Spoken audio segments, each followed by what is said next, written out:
their release. This kind of setting is a visual thing. Are you? I was thinking it would be Yep. too small. And is that first time you did it? Well, this one here, I know the number of supervisors. I'm going to see if any of the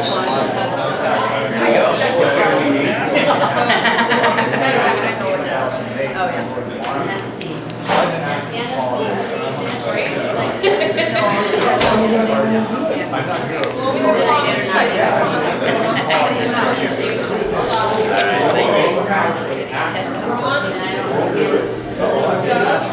Yep.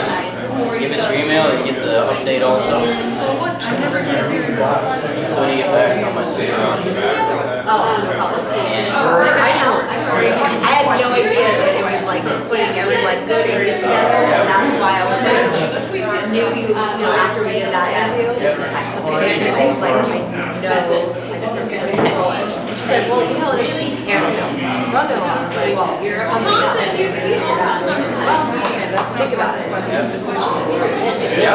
See. I didn't think that Facebook friends. There you go.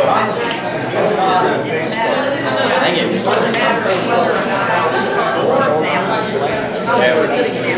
Yep. Very good. Heidi? You want me to sign in? Sure. You want to get our newsletter? You can give us your email too. All right, perfect. We're friendly to everybody. I know, I really like it actually. Seeing a different side of politics, and I'm like, just fun to walk with it. Yeah. Thank you. Thank you. Okay, I'll ask somebody else first. Then I'm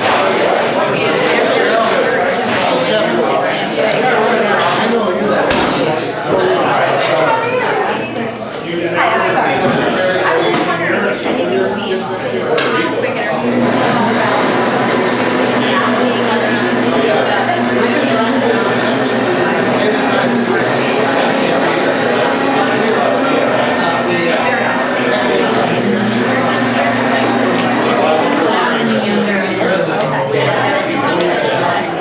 Oh, I don't know. I didn't know if that's what you thought that was.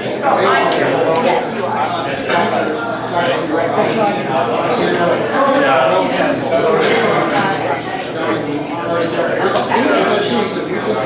We thought this would be a big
Excuse me, does anybody sit down? Not me.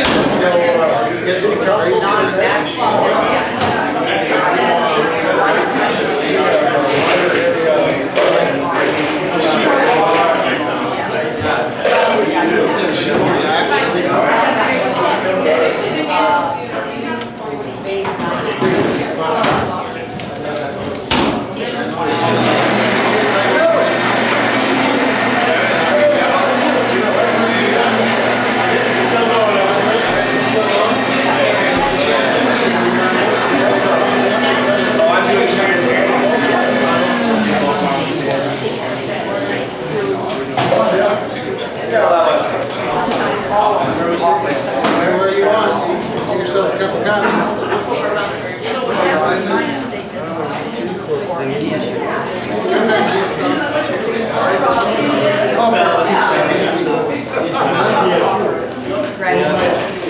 It's a political dog. You guys sure said stop government spending. If you're in Grand Forks, you get Well, we wear our suit when we're in Grand Forks, so we're not. Hey, we're Romans. Do what Romans do.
respect for your time. We want to honor that. My name is Kevin, and I appreciate very much that you are willing to give up a few minutes or an hour or so of your personal time to be with me and share some thoughts and opinions and ask some questions, because time is the most precious gift we all have, isn't it? It's irrevocable.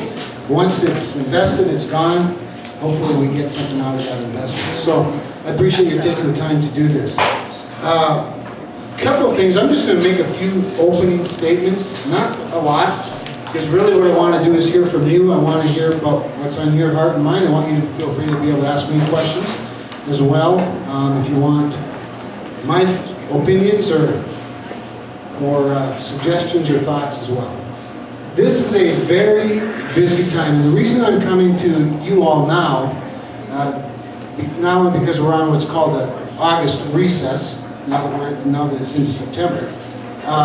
Recess is that thing that my first grader loves. It implies fun rather than work. I can assure you that for members of Congress, recess is more fun than work, because we get to at least be home and doing our work. But it also presents a great opportunity to not only avoid the heat and humidity in Washington, but to be connected. I love the House of Representatives. As you know, we call it the People's House. The People's House was really it was a negotiated settlement, really, during the founding of our country. How and what type of a legislative body would we have? And they settled on a Senate where you have 2 senators from every state, equal representation by every state, 6-year terms, so that re-election was always a long ways off. And that would be the deliberative body that would do all the wise, big things. And then there was to be the People's House that represented not a state, but rather a congressional district made up of a particular population. Well, of course, for 7 of us, that is a state. And I get to be one of those. Out of 435 of us, there are 7 of us that are what are called at-large. And that's kind of a funny thing. In North Dakota, we just sort of take that for granted. We know we only have 1 House member and 2 senators. But in Washington, you always have to have your state abbreviation followed by your district number. And so for me, it's NDAL. And people say, well, what's it like in Alabama? And I said, no. Well, what does that large mean? That means there's only 1 of us. And so, in fact, tomorrow I'll be with 2 of my colleagues that are from at-large districts as well. I have a hearing in Billings, Montana, the central location for a hearing we're having on Endangered Species Act. So Cynthia Lemus from Wyoming, Steve Daines from Montana, and I, along with Doc Hastings from Washington State, he of course is not the only member in Washington, are having a natural resources hearing in Billings. But we have some big things coming up when we get back next week. And I thought this would be an opportune time to let you know what those are, and then open the floor to your thoughts, suggestions, and or questions. When we get back next week, we're going to be confronted with a number of things. One is a deadline that is set by, of course, our code, and that is the end of the fiscal year, September 30th. That means to continue the running of the government beyond September 30th will require a budget. That budget either needs to be a series of 12 appropriations bills that all come together, they're passed by the House and the Senate, and reconciled. That's not going to happen. I don't think the Senate's passed any, and the House has only passed 4 or 5 appropriations bills. And I'm not going to talk about that. So that means we'll probably go into what's called a continuing resolution debate. And that will be some form of either short-term, most likely a short-term funding mechanism that keeps the government running based on current funding levels.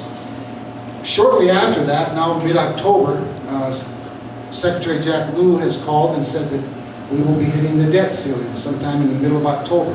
So we'll have that debate, right on the heels of the budget debate. In all likelihood, those 2 debates will go together. What are we going to do about raising the debt ceiling? That is to say that the government's ability to borrow money. We're coming up on a $17 trillion debt.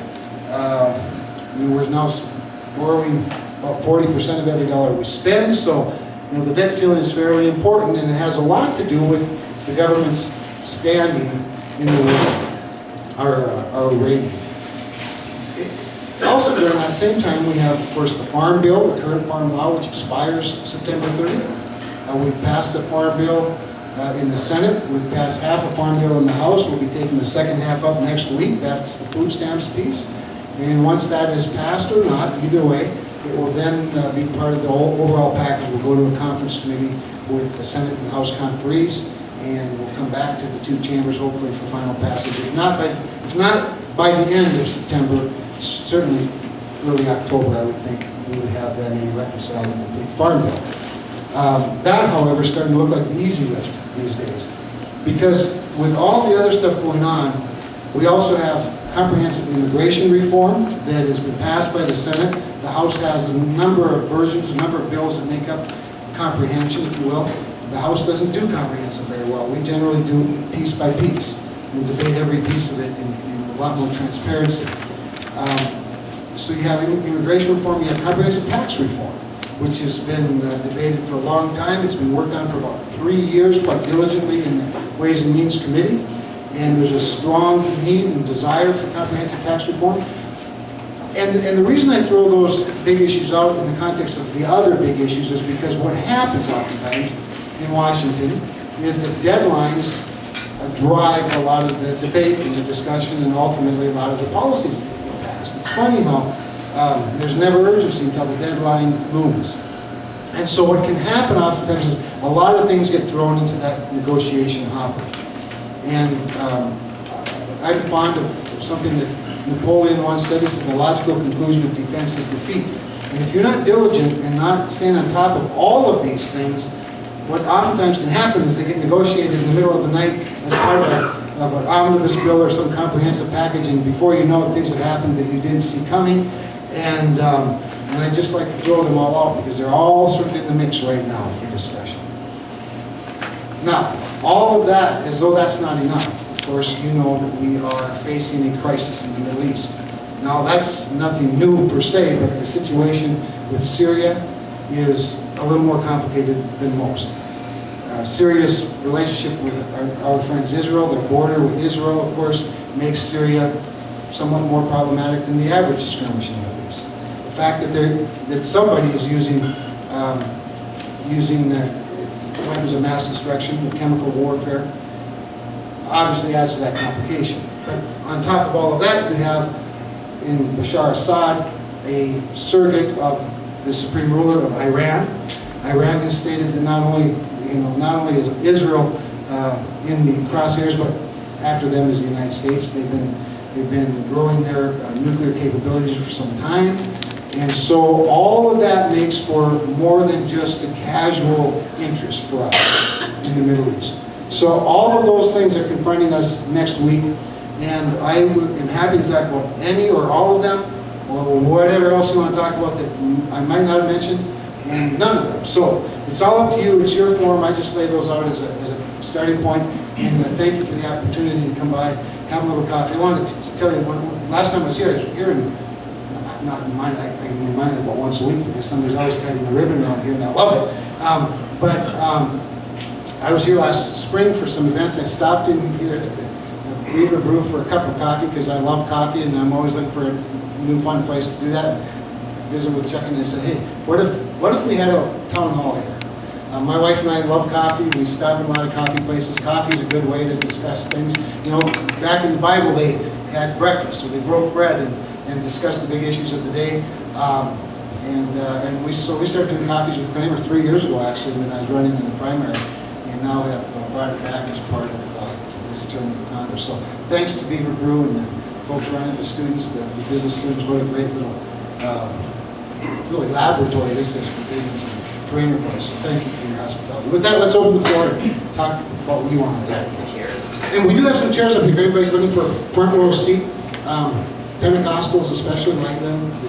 Otherwise, and we have some nice leather ones down here that are real comfortable for sleeping. Yes, ma'am. I have a couple of questions that have to do with Social Security. Okay, she has some questions that have to do with Social Security. Do you mind asking them in the microphone? Sure. I have two questions that have to do with Social Security, since that's an issue that those of us that are on the other side of 50 are interested in.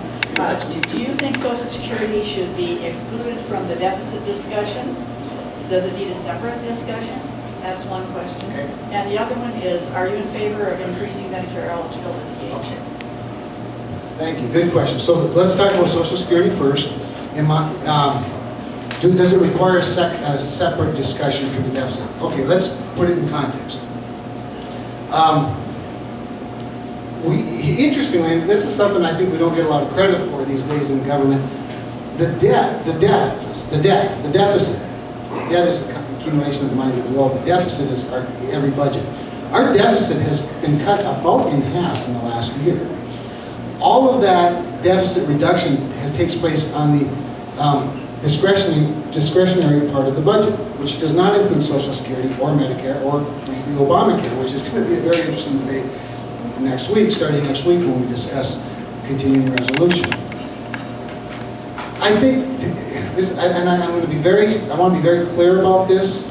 I think they are separate. I think just by where they land in the ledger, they're separate issues.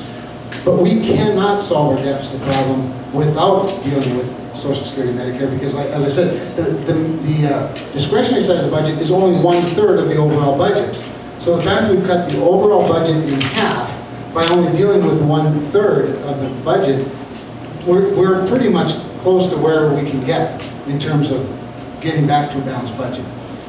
That said, with regard to Social Security specifically, Social Security is, I want to say this carefully, just because part of being a member of the People's House and having town halls is that the Democrat trackers follow you all over the place, and we love Heidi, and this is all part of the accountability structure. So I need to be very careful when I say this, that she's recording every word, and that's really cool. I applaud that. I really do. I think it's great to be American. Social Security is not that hard to fix. It really, in my mind, it really isn't. First of all, for those of us on the other side of the 50, thank you very much. I'm with you. I think the rules are the rules. You worked for, you earned your living, you earned whatever you have in Social Security, you paid into it, and I don't think the rules should be changed a lick for you or for anybody that's about to enter Social Security age. I think that's a very important firewall that we need to put up for our senior citizens and those of us that are going to be fairly soon. And we have that luxury right now because we're having this discussion so early in the process. Because Social Security is solvent for quite a ways out. The challenge is, my challenge to Congress is, the sooner we do deal with the looming at some point insolvency of Social Security, the easier the fix will be. If we wait until closer to where it's no longer insolvent, the fix will have to be very dramatic. And I think there are a few truths that we ought to face. One is that we're productive much longer. We're healthier longer, we live longer. I don't know about you, but I don't ever want to stop working. So that's not to say I want to keep doing the job I have now, but we are productive longer. I don't have any objection to looking at younger people at a little later retirement age. I think that ought to always be explored as life gets longer and we get healthier. I don't have any great objection to some sort of a means testing for Social Security. I think there's nothing wrong with that. It's a tax that we pay into, and while it is a form of an investment for retirement, it is also a tax. And there are many people who probably don't need any of it, much less all of it. So I think these are minor fixes that can make it solvent for decades, have no impact on you, might have some minor impact on me, will have less of an impact on others and more of an impact on others, depending on the generation. So that's with regard to Social Security. With regard to Medicare, tell me again, this is what happens when I talk about Yeah, that was increasing Medicare. increasing Medicare eligibility. I would say similar to Medicare. Now, Medicare, the insolvency with Medicare comes a little sooner than Social Security, doesn't it? It's about 12 years from now that it becomes insolvent. The problem with not dealing with Medicare now is, when I talk about that dramatic problem, if you wait till the last minute, if we did nothing with Medicare and we came upon the insolvency, then the fix would have to be about a 25% cut in benefits. And that would be dramatic, that would be painful. So again, same in terms of no changes for those that are currently on the program, or those that will be fairly soon, probably the age of 55 and somewhere in that range, and that does us pretty well until we get to like 2023, 24, 25. You know, it's been a little bit of a moving target. And then, but again, there it's similar, whether it's your solution or other very minor tweaks make a big difference in the long-term solvency of Medicare. The problem is that politically we're so scared to talk about it. And everybody wants to push the can down to the next election and the next election, and then we never deal with it, and then we have this big problem we hit there. So hopefully that answers your question, but yeah, I'm not afraid to do some of those things you talk about, but I don't want to do it for you. Is that fair? And I don't want to do it for anybody this is their healthcare program. This is their healthcare. This is what you plan. This is what we promised you, right? And but these young people, they're going to own the world by the time they get out there. So we'll have it solvent for them too. Great questions. Thank you. Great way to start off. Dwayne. War. You're going to vote for it? Yes. Okay. And, in Syria, we don't need any more deaths from our global war on terrorism. Okay, so his question is war. Am I going to vote for it or against it in Syria? And your comment was we don't need any more deaths. Did you say? Yeah, from our global war on terror. From our global war on terror, and he speaks from personal experience on that issue. We appreciate that sacrifice that you've made in your family. Yep. The issue in Syria is, as I stated earlier, it's somewhat complicated by a number of things. And I think you represent the vast majority, I think, of North Dakotans and the vast majority of Americans in there. Just they're war weary. It's interesting, I was sort of studying the War Powers Act and the War Powers Resolution that leads us up to this resolution that we're going to be voting on, I think, next week. I've read the President's War Resolution seeking our approval. It is complicated by all the things I talked about earlier, and there's no point in restating them. And so when will you make up your mind? I will make up my mind when I get back and have a classified briefing on Monday of next week. I think it's, the Commander-in-Chief has asked for this support. He has seen all of the information. Obviously, he has the best information, the closest. I think his indecision in it has been problematic. I think it's been problematic for several years, quite frankly. Do you think there's been indecision in a whole bunch of Congress members? I'm sorry? Do you think there's been a whole bunch of indecision in our Congress members making the decision they have been on this war on Syria? Well, the war on Syria, the use of chemicals just happened August 21st. Oh, yeah, I know that. So, and that's a very different line. That's a very new standard of crossing the norm, if you will. And there are resolutions regarding normalization in Libya and whatnot that deal specifically with the use of chemical weapons. So this is a new level that we have, and I think we have to be honest about that. When it comes to committing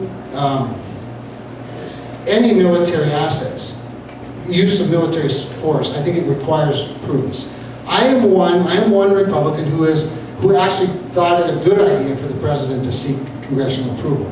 Not because he has to, and you could argue whether he does or he doesn't. I mean, every president since the War Powers Act, or the War Power Resolution was passed in 1973 has said it's unconstitutional, yet 2 or 3 of them have used it. So, so you can argue whether it's right or wrong, but I think I'm one that said be prudent. Not so much because he couldn't do it, but because he needs to. Because of the war weariness of our society.